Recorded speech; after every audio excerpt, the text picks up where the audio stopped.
Oke, selamat pagi Bapak Ibu, teman-teman semua. Saya harap sehat selalu dan tetap bersemangat. Kali ini saya ingin berbagi pengalaman tentang menulis proposal linguistik, sehingga judul yang saya angkat adalah menulis proposal linguistik mulai dari mana. Perkenalkan, saya Truli Almendo Pasaribu, saya dari Universitas Sanata Dharma, saya bisa dipanggil Truli. Saya mendapat kabar bahwa sebagian besar peserta kajian linguistik ini adalah mahasiswa S1. Ada juga yang sedang studi S2 dan S3. Nah, saya yakin masa-masa kuliah merupakan masa-masa yang transformatif ya. Kita berkenalan dengan banyak orang, kita belajar banyak hal, kita mendalami ilmu yang kita sukai. Pada masa kuliah juga kita diminta untuk menghasilkan karya tulis. Ada tahap di mana kita wajib menghasilkan karya tulis. Ada yang lancar ya, dari mulai proposal, pembimbingan, uji lancar. Ada juga yang sedikit tersendat-sendat. Ada juga yang masih bertanya-tanya, menulis proposal harus dari mana? Ada yang masih mencari ide. Sehingga saya mulai dengan pertanyaan ya, mulai dari mana? Ada dua jawaban, jawaban yang pendek dan jawaban yang panjang. Saya akan mulai dengan jawaban yang panjang terlebih dahulu. Yang pendek saya maksud ya. Saya ingin menjawabnya dengan mengutip Profesor Novita Dewi yang berkata, research without reading is zero. Jadi penelitian tanpa membaca itu nggak akan bagus hasilnya. Jadi kita tidak mungkin meneliti jika kita tidak terlebih dahulu membaca. Sehingga bagi saya kita harus mulai dari membaca. Nah, mengapa kita perlu membaca? Karena membaca membantu kita mencari topik, membantu kita mengidentifikasi masalah. Lalu apa yang perlu kita baca? Kita bisa mencari jurnal-jurnal atau bacaan relevan terkait 3 hal ini. Mungkin kita bisa mulai dari situ ya. Yang pertama adalah topik. Nah, apa yang kita minati, apa yang kita ingin teliti. Kita bisa mencari jurnal dan bacaan referensi lain yang relevan dengan topik kita. Misalnya, kita mencari bacaan tentang meta discourse markers seperti yang dulu disampaikan. Misalnya topik kita adalah meta discourse markers. Kita bisa mencari jurnal dan bacaan-bacaan luar yang terkait meta discourse markers. Lalu kita bisa juga membaca yang relevan dengan sumber data kita. Misalnya meta discourse markers pada pidato. Nah, kita bisa mencari studi atau penelitian atau teori tentang pidato. Nah, yang ketiga, kita juga bisa mencari bacaan, jurnal, atau referensi lain yang terkait dengan masalah penelitian kita. Misalnya kita ingin meneliti pengaruh gender dalam meta discourse markers pada pidato. Nah, masalah yang kita punya adalah bagaimana pengaruh gender dalam penggunaan meta discourse markers pada pidato. Misalnya seperti itu. Kita mencari jurnal-jurnal atau referensi yang relevan dengan masalah kita. Sehingga kita bisa mempunyai gambaran atau mempunyai alur konkret tentang apa yang bisa kita lakukan atau apa yang harus kita lakukan pada langkah selanjutnya. Jadi kita perlu membaca. Setelah kita membaca, barulah kita mulai menyusun proposal kita.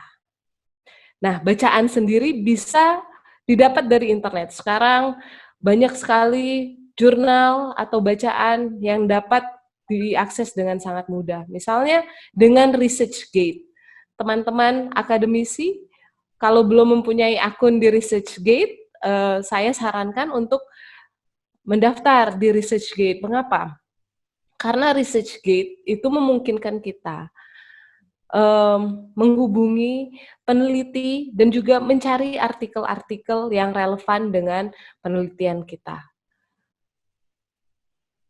Baik, ada artikel-artikel yang open access, memang yang terbuka untuk umum, ada juga yang tidak terbuka untuk umum. Oleh karena itu, kalau artikel yang kita cari tidak terbuka untuk umum, kita bisa mencari penulisnya dan mencoba menghubungi penulisnya untuk membantu kita mencari sumber referensi tersebut. Seperti saya tertarik dengan penelitian Pak Ribut dan saya menghubungi beliau, apakah saya boleh membaca atau membaca penelitian beliau, dan beliau memberikan file tersebut kepada saya, membantu saya mendapatkan referensi tersebut.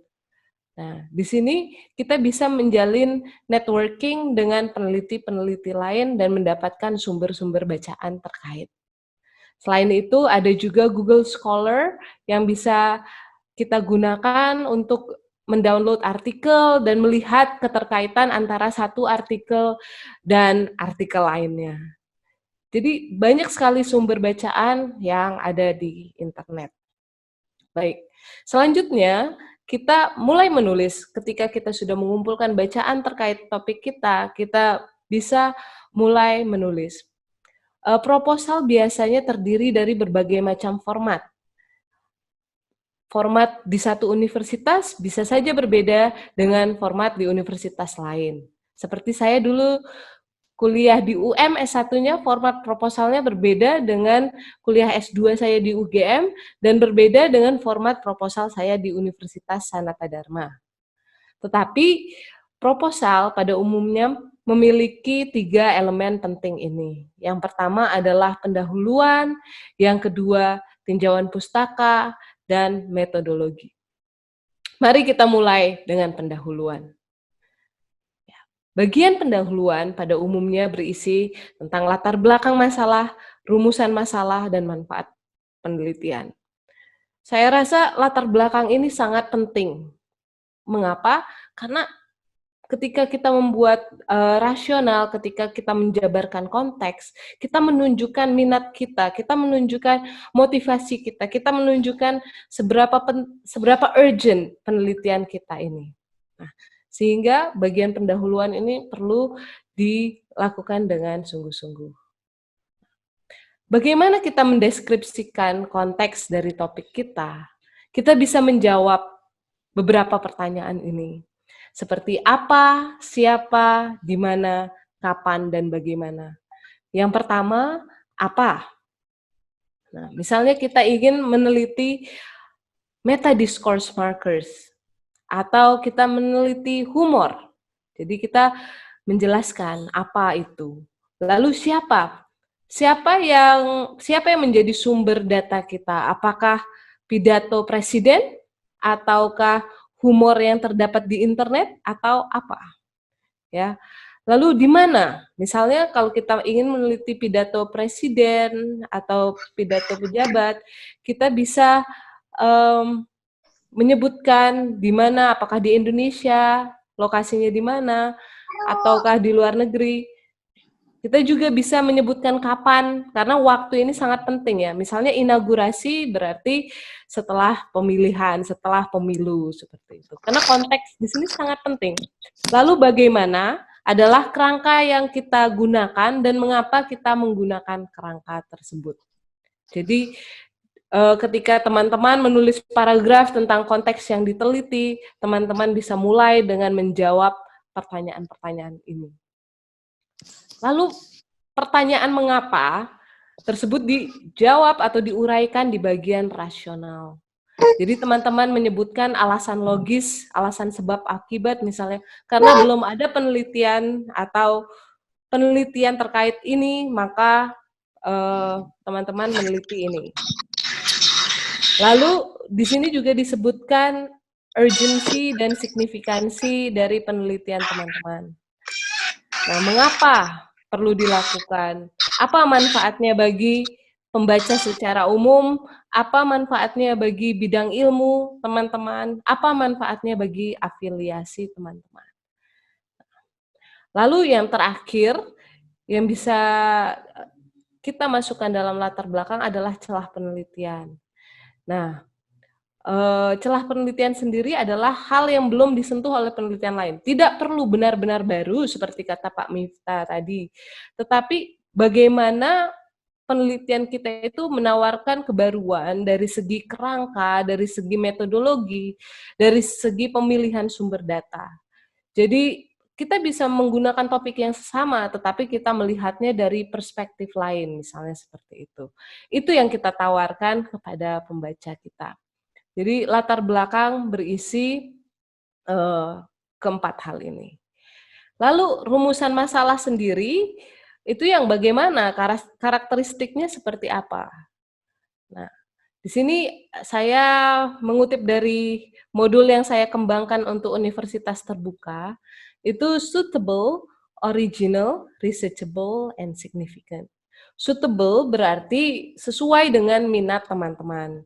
Jangan meneliti sesuatu yang teman-teman tidak suka, karena itu nanti akan panjang perjalanan teman-teman bersama skripsi. Jadi pilih sesuatu yang teman-teman gemari. Seperti saya memilih meneliti humor. Mengapa? Karena bisa sambil ketawa-ketawa gitu ya, sambil meneliti. Nah, mungkin salah satunya itu yang membuat teman-teman tertarik. Lalu yang original di sini dimaksud menawarkan kebaruan, bukan benar-benar baru, tidak perlu seperti itu, walaupun ada yang memang benar-benar baru, tetapi original di sini kebaruan dari segi metodologi, perspektif, atau sumber data, atau kerangka, begitu ya. Nah, researchable ini teman-teman perlu melihat, merefleksikan energi dan juga tenaga dan juga dana dan waktu yang teman-teman punya untuk menyelesaikan penelitian ini. Jadi kita perlu mengukur ya kemampuan kita. Misalnya teman-teman untuk penelitian S1 ingin meneliti seluruh Indonesia misalnya, itu akan membutuhkan dana dan tenaga yang cukup besar. Jadi perlu dipertimbangkan waktu, tenaga, dan dana sehingga teman-teman bisa menyelesaikan penelitian ini. Lalu yang terakhir adalah signifikan, apa manfaatnya bagi teman-teman, apa manfaatnya bagi pembaca secara umum, afiliasi, dan juga bidang ilmu yang teman-teman tekuni. Nah, itu menurut saya latar belakang dan juga bagian pendahuluan, jadi teman-teman bisa mulai memikirkan kira-kira apa yang akan ditulis. Kemudian bab kedua biasanya berupa tinjauan pustaka, dan saya rasa ini sangat penting terkait dengan hal membaca yang saya sebutkan di awal tadi. Mengapa tinjauan pustaka sangat penting? Tinjauan pustaka dapat membantu kita mengidentifikasi masalah, menguraikan data, mendukung argumen, mengidentifikasi implikasi. Misalnya nih, mengidentifikasi masalah. Ini penelitian saya yang terbit di Scase Journal of Theoretical Linguistics. Nah, di sini saya menyebutkan beberapa penelitian lain, misalnya meta-discourse markers di teks akademik, penelitian meta-discourse markers di artikel jurnal, ada juga Adele yang menyebutkan meta-discourse markers di wacana lisan. Tetapi ada area yang belum dieksplor, sehingga saya menambahkan variabel lain dalam penelitian saya, yaitu gender dan bidang ilmu. Itu yang saya tawarkan kepada pembaca.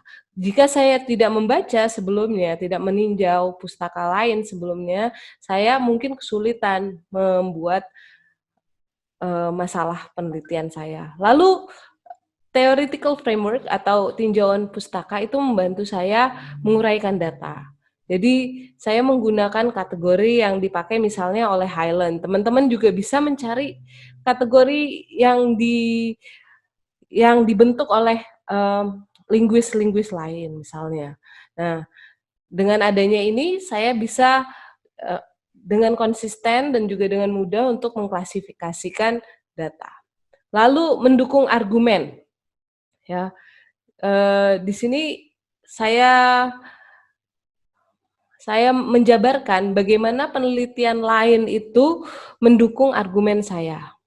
Ya. Tadi Pak Miftah menyatakan bahwa dalam penelitian itu perlu adanya percakapan akademis. Nah, di sini di bagian penelitian ini kita bisa menuliskan, menarasikan percakapan akademis yang ada, ya. Dengan meninjau pustaka lain, kita bisa membuat percakapan akademis yang seru, ya, seperti itu. Lalu tinjauan pustaka membantu kita mengidentifikasi implikasi dari penelitian kita. Nah, di sini saya berikan contoh bahwa implikasi dari penelitian ini ada metafora-metafora yang belum masuk dalam kategori metadiscourse markers, sehingga perlu penelitian pengkajian lebih mendalam tentang penggunaan metafora sebagai metadiscourse markers. Nah, itu implikasi dari atau temuan dari makalah saya. Jadi saya bisa menguraikan masalah, mengidentifikasi implikasi karena meninjau pustaka yang relevan dengan penelitian. Saya yakin teman-teman juga akan sangat terbantu dengan tinjauan pustaka yang luas yang terkait dengan topik-topik penelitian teman-teman. Lalu bagaimana langkah-langkahnya? Nah, ini saya kutip dari modul research method yang kami kembangkan di Universitas Sanata Dharma, yaitu dengan mengidentifikasi kata kunci, misalnya kita punya topik apa, kata kuncinya apa, lalu mencari sumber-sumber cetak atau digital, bisa lewat internet, bisa lewat ResearchGate, bisa lewat Google Scholar, mengidentifikasi bacaan yang relevan, mencatat dan mencantumkan referensi, menyimpulkan parafrase, nanti Mas Andi akan menjelaskan lebih lanjut, kemudian menyusun literatur terkait. Nah, itu kita bisa organize atau kita bisa menyusun literatur terkait berdasarkan waktu atau berdasarkan tema yang diangkat. Nah, bagian terakhir adalah metodologi. Metodologi mendeskripsikan desain, subjek atau sumber data, dan teknik pengumpulan data kita. Untuk desain sendiri, secara umum terbagi menjadi 3, kualitatif, kuantitatif, dan mixed method. Kuantitatif itu cenderung memakai data-data numerical, sementara kualitatif memakai data-data verbal. Ya. Dari tujuan dan cara analisis mereka berbeda, ya. Misalnya kuantitatif bertujuan untuk menemukan patterns atau tren, sementara kualitatif bertujuan untuk menginterpretasi suatu fenomena. Lalu kuantitatif membuat data itu menjadi numbers, sementara kualitatif membuat interpretasi dengan membuat kode-kode dan kategori-kategori. Dalam kuantitatif kita menggunakan tes-tes statistik seperti correlational, group differences. Dalam kualitatif kita membuat inferensi, lalu memvalidasi data dengan percakapan akademis dengan cara mengutip sumber-sumber lain. Lalu presentasi data dalam kuantitatif dengan menggunakan angka dan frekuensi. Kualitatif kita bisa menggunakan angka, tetapi bukan itu presentasi data utama kita. Kita lebih menekankan pada verbal analysis. Secara metodologi seperti itu, ada juga penelitian yang menggunakan mixed method. Jadi dari rumusan masalah, data, atau analisis data itu memakai metode-metode kuantitatif dan kualitatif secara bersamaan. Nah, itu kita namakan mixed method. Lalu subjek atau sumber data sendiri. Karena kita mendalami bahasa, maka subjek atau sumber data kita itu sangat banyak. Karena bahasa itu dipakai dan digunakan di mana saja, setiap saat, sehingga sumber data kita sangat banyak. Sumber data kita bisa dari film, pidato, tulisan peserta didik, percakapan pembelajar bahasa, penutur asli, atau dari korpus, atau bahkan dari jurnal. Jadi jangan takut jika teman-teman mengambil tema linguistik, pasti akan mendapatkan banyak sumber data. Lalu instrumen apa yang bisa kita pakai untuk mengumpulkan data? Kita bisa memakai observation checklist atau checklist pengamatan, atau kuesioner dan interview yang kita bagikan ke responden. Biasanya penelitian sosiolinguistik memakai instrumen seperti ini, atau kita bisa memakai software seperti Unconk untuk corpus, atau NVivo untuk content analysis, atau tabel Excel untuk data-data yang tidak terlalu banyak. Jadi kita bisa menggunakan berbagai instrumen untuk pengumpulan data kita. Ya, saya rasa saya sudah menyampaikan tiga bab ya, 3 elemen yang dapat kita tuliskan, yaitu pendahuluan, tinjauan pustaka, dan metodologi. Harapannya dengan diskusi yang diskusi pada pagi hari ini, kita bisa mulai mendapatkan ide, atau kita bisa bahkan mulai menulis ide-ide penelitian kita. Saya rasa itu saja dari saya. Terima kasih banyak.